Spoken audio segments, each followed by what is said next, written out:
Hello everyone, स्वागत है आप सभी का एमडी साइंस एकेडमी के इस यूट्यूब चैनल के ऊपर। आज की इस वीडियो में हम लोग बात करने वाले हैं क्लास 10th की साइंस की chapter third metals and non metals की। सबसे पहले हमारे पास एक टर्म आती है, उस टर्म का नाम है या उस टर्म को हम पढ़ते हैं एलिमेंट्स। एलिमेंट्स और क्लास 9th के अंदर आपने पढ़ा होगा कि एलिमेंट्स जो है ये मैटर की प्योरेस्ट फॉर्म है। Elements is a purest form of matter. ठीक है। उसके अलावा एलिमेंट्स के बारे में आपने क्लास 9th में पढ़ा होगा, आपको प्रीवियस क्लासेस के बेस पे थोड़ा बहुत नॉलेज होगा कि एलिमेंट्स जो टर्म है ये टर्म 1661 के अंदर रॉबर्ट रॉबर्ट बॉयल नाम के साइंटिस्ट ने दी थी। और एलिमेंट्स को साइंटिफिकली डिफाइन किया था, उनका नाम था एल लेवुजियर। लेवुजियर ये आप क्लास 9th के अंदर ये सारी की सारी जानकारियां आप क्लास 9th के अंदर पढ़ चुके हैं। और लेवुजियर ने आपको ये बताया था कि एलिमेंट्स जो है, एलिमेंट किसी भी मैटर की प्योरेस्ट फॉर्म है और इसको हम सिंपलर सब्सटेंस के अंदर डिवाइड नहीं कर सकते हैं। सिंपलर सब्सटेंसेस के अंदर डिवाइड नहीं कर सकते हैं। ये किसने बताया था? ये बताया था एल लेवुजियर ने। और लेवुजियर ने साथ ही ये भी बताया था कि एलिमेंट्स ही हैं जो किसी भी केमिकल रिएक्शन के अंदर पार्टिसिपेट करता है। इन एलिमेंट्स को हम आगे चल करके अलग अलग कैटेगरी में डिवाइड करते हैं। इन एलिमेंट्स को हम डिवाइड करते हैं मेटल्स के अंदर, नॉन मेटल्स के अंदर और मेटेलॉइड्स के अंदर। मेटल्स क्या होती हैं आप लोग जानते हो या आपको एक्सपीरियंस होगा, आपने आयरन से बनी हुई कुछ आर्टिकल्स देखी होगी। ठीक है। उसके अलावा आपने एल्यूमिनियम से बनी हुई भी कुछ चीज़ें या कुछ आर्टिकल्स ज़रूर देखे होंगे, कॉपर से बनी हुई चीज़ें देखी होंगी, या इन सबको देखने का एक्सपीरियंस आपके पास होगा। तो ये सारी की सारी चीज़ें, जैसे आयरन हो गया, एल्यूमिनियम हो गया, ये सारी की सारी चीज़ें हैं। ये सारी चीज़ें क्या कहलाती है अपने पास?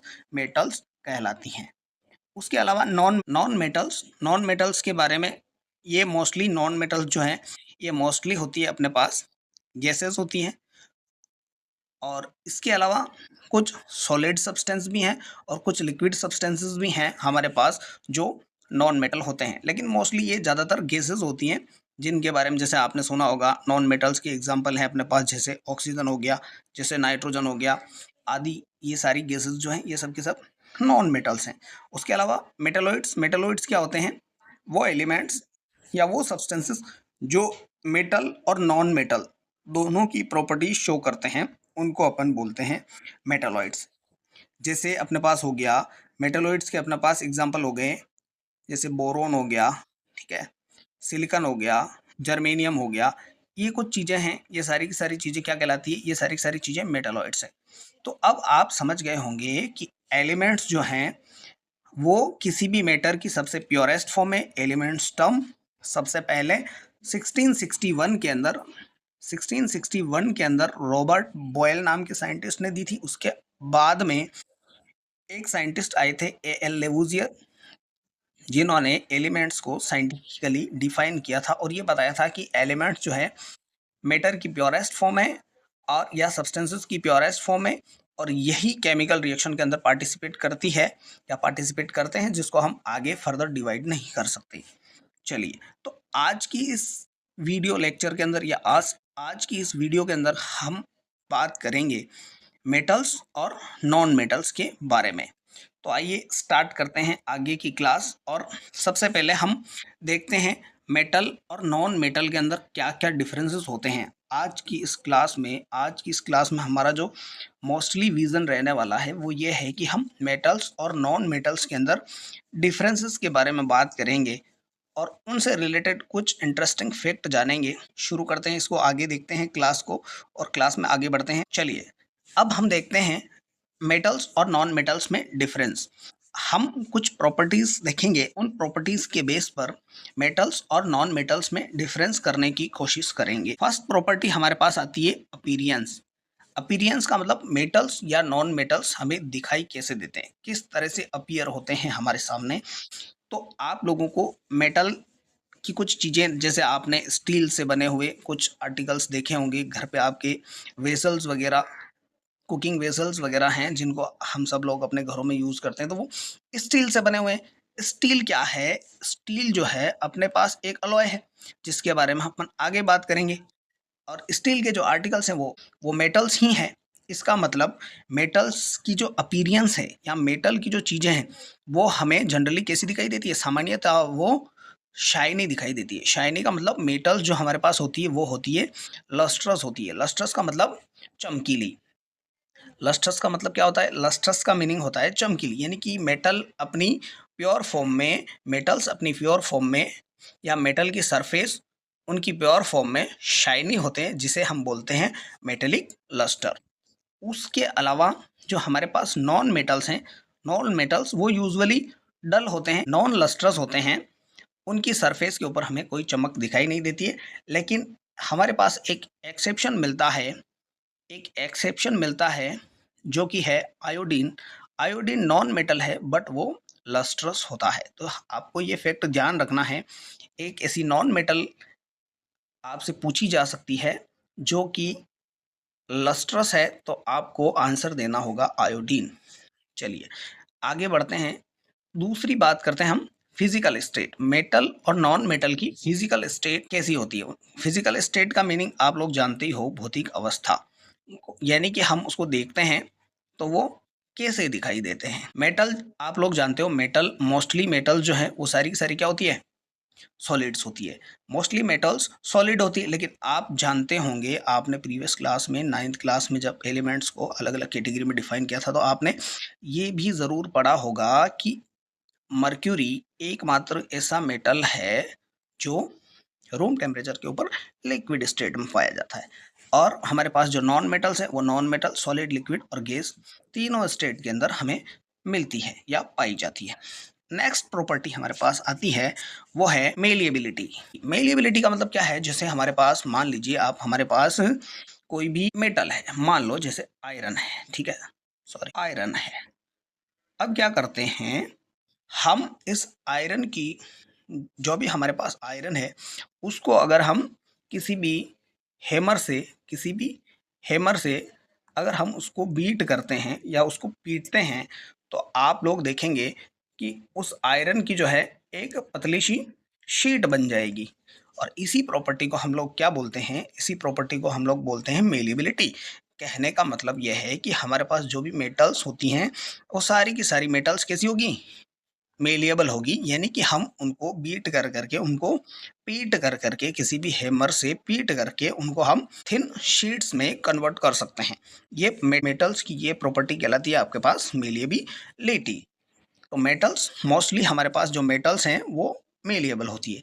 उसके अलावा जो नॉन मेटल्स हैं, जो नॉन मेटल्स हैं हमारे पास, वो सारे के सारे नॉन मेटल्स, सारे के सारे नॉन मेटल्स कैसे होते हैं? ब्रिटल होते हैं। ब्रिटल का मतलब होता है ये भंगुर होते हैं और इन्हें हम थिन शीट्स में कन्वर्ट नहीं कर सकते हैं। कहने का मतलब ये सब नॉन मेटल्स जो हैं ये हमारे पास होते हैं नॉन मेलिएबल। ये नॉन मेलिएबल होते हैं और मेटल्स हमारे पास मेलिएबल होते हैं। नेक्स्ट प्रॉपर्टीज हमारे पास आती है डक्टिलिटी। डक्टिलिटी का मतलब क्या होता है? जैसे आप लोगों ने देखा होगा कि हमारे पास घर पर जो इलेक्ट्रिसिटी के वायर्स आते हैं, इलेक्ट्रिसिटी के जो वायर्स हैं, इलेक्ट्रिसिटी के वायर्स वो किसके बने होते हैं? जनरली वो कॉपर के बने होते हैं। और कॉपर के बने हुए वायर हैं, इसका मतलब क्या है कि कॉपर क्या है? कॉपर एक मेटल है और कॉपर मेटल की प्रॉपर्टी क्या है? इसकी एक प्रॉपर्टी है कि हम इसको थिन वायर्स में कन्वर्ट कर पा रहे हैं। इसका मतलब क्या है कि मेटल्स जो हमारे पास होती है वो डक्टाइल होती है। हम सारी की सारी मेटल्स हैं उनके हम क्या कर सकते हैं? थिन वायर्स बना सकते हैं। और मोस्ट डक्टाइल मेटल जो है, बोर्ड क्लास में बार बार पूछा गया है, हर बार लगभग ये क्वेश्चन पूछा जाता है कि जो मोस्ट डक्टाइल मेटल है वो अपने पास है गोल्ड। क्या है? गोल्ड। यानी कि ये मोस्ट डक्टाइल मेटल कैसे है, यानी कि 1 ग्राम जो अपने पास गोल्ड होता है, 1 ग्राम गोल्ड से हम लोग 2 किलोमीटर लंबा वायर बना सकते हैं। इसका मतलब हमारे पास मोस्ट डक्टाइल मेटल कौन सी है, मोस्ट डक्टाइल मेटल हमारे पास हो गई गोल्ड। और मेटल्स जो है वो डक्टाइल होती है, और नॉन मेटल्स यानी कि गैसेस है, जैसे मान लीजिए हमारे पास ऑक्सीजन है, अब हम ऑक्सीजन का लंबा वायर थोड़ी खींच सकते हैं। इसका मतलब जो नॉन मेटल्स हैं वो नॉन मेटल्स क्या होती है, वो नॉन मेटल्स नॉन डक्टाइल होती है। नेक्स्ट प्रॉपर्टी हमारे पास आती है वो है कंडक्टिविटी। आप लोगों ने देखा होगा कि कोई भी मेटल की चीज़ है, अगर उसको हम हीट की कांटेक्ट में रखते हैं तो वो गर्म हो जाती है, और जब हम उसे वापस हाथ लगाते हैं या पकड़ते हैं तो हमें क्या होता है, हमें हमारा हाथ बर्न हो सकता है। इसका मतलब क्या है कि मेटल्स जो हैं, सारी की सारी मेटल्स हीट और इलेक्ट्रिसिटी की अच्छी कंडक्टर हैं, ठीक है। उसके अलावा हमारे पास जो नॉन मेटल्स हैं वो इलेक्ट्रिसिटी और हीट की बेसिकली पुअर कंडक्टर्स हैं, या इनको हम बोल सकते हैं bed conductors. Bad conductor heat और इलेक्ट्रिसिटी को कंडक्ट नहीं करते हैं, लेकिन हमारे पास एक एक्सेप्शन है, ग्रेफाइट। ग्रेफाइट क्या है, नॉन मेटल होते हुए भी इलेक्ट्रिसिटी का अच्छा कंडक्टर है, ठीक है। उसके अलावा हमारे पास कौन कौन सी ऐसी मेटल्स होती हैं जो इलेक्ट्रिसिटी की बेस्ट कंडक्टर है, और कौन सी ऐसी मेटल होती है जो मेटल होते हुए भी इलेक्ट्रिसिटी की बेड कंडक्टर्स हैं। तो हमारे पास होता है, हमारे पास है जैसे सिल्वर और कॉपर। सिल्वर और कॉपर ऐसी मेटल्स हैं जो इलेक्ट्रिसिटी की बेस्ट कंडक्टर हैं। उसके अलावा इलेक्ट्रिसिटी की पुअर कंडक्टर जो मेटल्स हमारे पास हैं वो आती है, एक तो मर्क्यूरी और दूसरा आता है लेड। मर्क्यूरी और लेड ऐसी मेटल्स हैं जो इलेक्ट्रिसिटी की बेड या पुअर कंडक्टर हैं। तो ये डेटा भी आपको ध्यान रखना है। चलिए अब हम आगे बढ़ते हैं नेक्स्ट। चलिए नेक्स्ट जो प्रॉपर्टीज हमारे पास आती है वो आती है अब सोनोरिटी। सोनोरिटी का मीनिंग क्या होता है, आप लोग स्कूल जाते होंगे, पढ़ने स्कूल जाते होंगे, तो आपने देखा होगा स्कूल की जो बेल है, स्कूल की बेल किसकी बनी होती है, वो बनी होती है मेटल की। यानी कि आपके स्कूल में कोई बच्चा हो गया या फिर आपके स्कूल में कोई 4th क्लास एम्प्लॉय हो गए, जब भी आपके छुट्टी होती है तो वो लोग क्या करते हैं, किसी भी मेटल की रोड से उस बेल के ऊपर हीट करते हैं। हीट करने से क्या होता है, उससे साउंड प्रोड्यूस होता है। तो यही प्रॉपर्टी मेटल्स की, यही प्रॉपर्टी क्या कहलाती है, यही प्रॉपर्टी मेटल की कहलाती है सोनोरिटी। यानी कि सारी की सारी जो मेटल्स हैं वो सोनोरस होती हैं, और उसके अलावा अपने पास जो नॉन मेटल्स हैं वो सोनोरस नहीं होती है। उसके अलावा डेंसिटी, मेटल की जो डेंसिटी है, मेटल की डेंसिटी यूजुअली हाई होती है। डेंसिटी के बारे में आप लोग जानते होंगे, डेंसिटी को हम लोग डिफाइन करते हैं मास पर वॉल्यूम की फॉर्म में। तो जो मेटल्स की डेंसिटी होती है वो अपने पास हाई होती है, क्योंकि मेटल सॉलिड होती है और मेटल सॉलिड होती है, और इसका मतलब क्या है, उनकी डेंसिटी ज़्यादा होती है।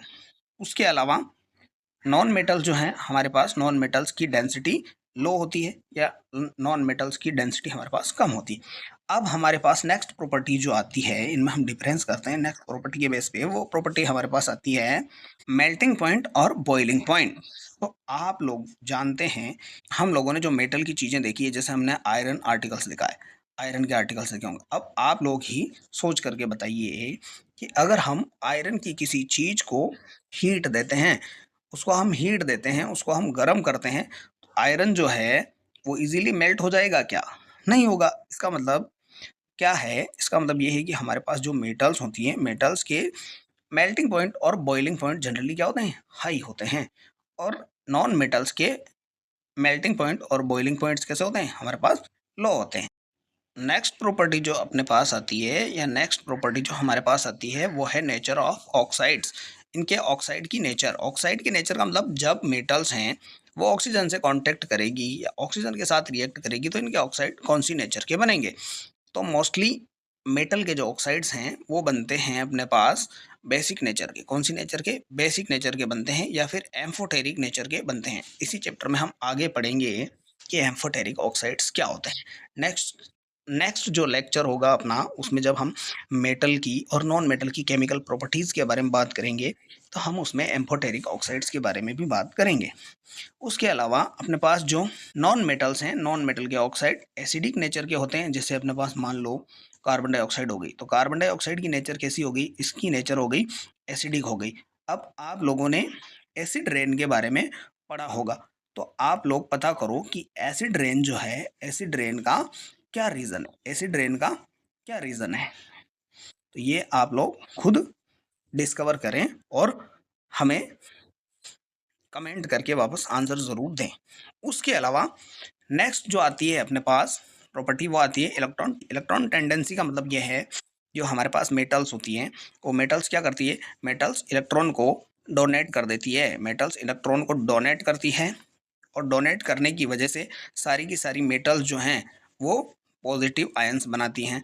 उसके अलावा नॉन मेटल की टेंडेंसी होती है कि वो इलेक्ट्रॉन्स को क्या करते हैं, गेन करते हैं। आप लोगों ने मेटल्स और नॉन मेटल्स से बनने वाले कंपाउंड्स के सुना होगा, जैसे आप लोगों ने सुना होगा सोडियम क्लोराइड। सोडियम क्लोराइड क्या होता है, ये होता है हमारा कॉमन सॉल्ट, कॉमन सॉल्ट जिसको हम घर पे खाने के लिए यूज़ करते हैं। तो ये बेसिकली एक आयोनिक कंपाउंड्स हैं, और ये कैसे बना है या कैसे बनता है, मेटल्स और नॉन मेटल्स के बिटवीन बॉन्डिंग कैसे होती है, इसके बारे में हम इसी चैप्टर में आगे पढ़ने वाले हैं। तो आइए इस क्लास को आगे बढ़ाते हैं। अब हमारे पास आते हैं मेटल्स और नॉन मेटल्स के एग्जांपल्स। मेटल के एग्जांपल्स आप लोग जानते ही हैं, जैसे आयरन हो गया, कॉपर हो गया, एल्यूमिनियम, सिल्वर, गोल्ड, ये सारी की सारी अपने पास मेटल्स होती हैं। उसके अलावा नॉन मेटल्स अपने पास हो गया, जैसे ऑक्सीजन हो गया, सल्फर हो गया, नाइट्रोजन हो गया, कार्बन हो गया, क्लोरीन हो गया, ये सारे के सारे अपने पास नॉन मेटल्स के एग्जाम्पल्स हैं। अब आप लोग इतना समझ गए होंगे कि मेटल्स क्या होते हैं और नॉन मेटल्स क्या होते हैं। अब हम इस क्लास को आगे बढ़ाते हैं, चलिए आगे चलते हैं। नेक्स्ट अब अपने पास आते हैं मेटल्स और नॉन मेटल से रिलेटेड कुछ इंपॉर्टेंट फैक्ट्स। इंपॉर्टेंट फैक्ट्स क्या क्या है, जैसे अपने देखिए, हम लोगों ने ऊपर आपको ये बताया था कि जो नॉन मेटल्स हैं, नॉन मेटल्स, ज़्यादातर नॉन मेटल्स जो हैं वो गैसियस स्टेट में पाई जाती है, और कुछ नॉन मेटल्स हैं वो सॉलिड में भी पाई जाती है, और कुछ नॉन मेटल जो हैं वो लिक्विड स्टेट में भी पाई जाती हैं। तो हमारे पास ब्रोमीन एकमात्र ओनली वन नॉन मेटल हैं जो कौन सी स्टेट में पाया जाता है, लिक्विड स्टेट में पाया जाता है। उसके अलावा हम लोगों ने अभी ऊपर बात करी थी कि सारी की सारी जो मेटल्स हैं, मेटल्स कौन सी स्टेट में पाई जाती है, सारी की सारी मेटल्स अपने सॉलिड स्टेट में पाई जाती है। लेकिन मर्क्यूरी मेटल है जो कौन सी स्टेट में पाई जाएगी, जो रूम टेम्परेचर के ऊपर लिक्विड स्टेट में पाई जाएगी। यानी कि इसका मतलब इसका जो मेल्टिंग पॉइंट है, इसका मेल्टिंग पॉइंट क्या होता है, बहुत ही ज़्यादा लो होता है, ये रूम टेम्परेचर पे मेल्ट होने लगते हैं। उसके अलावा अपने पास गैलियम, सीजियम, कुछ ऐसी मेटल्स हैं जिनके मेल्टिंग पॉइंट बहुत ज़्यादा लो होते हैं। हमने पढ़ा था अभी इसी लेक्चर के अंदर, हमने प्रीवियस सेक्शन में देखा था कि जो हमारे पास मेटल्स होती हैं, मेटल्स के एमपीबीपी जनरली क्या होते हैं, एमपीबीपी इनके जनरली हाई होते हैं। लेकिन अपने पास गैलियम और सीजियम ऐसी मेटल्स हैं कि उनको अगर हम अपने पाम के ऊपर रखें तो वो मेल्ट हो जाते हैं। इसका मतलब क्या है, इनके मेल्टिंग पॉइंट क्या होते हैं, बहुत ज़्यादा लो होते हैं। उसके अलावा हमने ये देखा था कि जो सारी की सारी मेटल्स हैं हमारे पास, मेटल्स, वो मेटल्स ही क्या होती है, सारी की सारी मेटल्स सॉलिड होती है। सॉलिड होगी इसका मतलब उसकी उनकी नेचर कैसी हो जाएगी, उनकी नेचर हार्ड हो जाएगी। लेकिन क्योंकि डायमंड नेचर का एक ऐसा सब्सटेंस है जो नॉन मेटल होते हुए भी, डायमंड क्या है, नॉन मेटल है, बट नेचर का सबसे हार्डेस्ट सब्सटेंस है। इसके एमपीबीपी बहुत ज़्यादा होते हैं। अगला आता है नेक्स्ट, ये फैक्ट तो हमने प्रीवियस सेक्शन में भी देख लिया था या पढ़ लिया था अभी। ये इसमें हमने बात कर ली थी कि सारी की सारी जो नॉन मेटल हैं वो इलेक्ट्रिसिटी या हीट की पुअर कंडक्टर हैं, लेकिन ग्रेफाइट अपने पास एक नॉन मेटल होते हुए भी सिटी का अच्छा कंडक्टर है। उसके अलावा हमने ये पढ़ा था कि जो सारी की सारी मेटल्स हैं, सारी की सारी मेटल्स कैसी होती है, सारी की सारी मेटल्स सॉलिड होती है। सॉलिड होती है इसका मीनिंग या इसका मतलब है कि वो हार्ड होती है।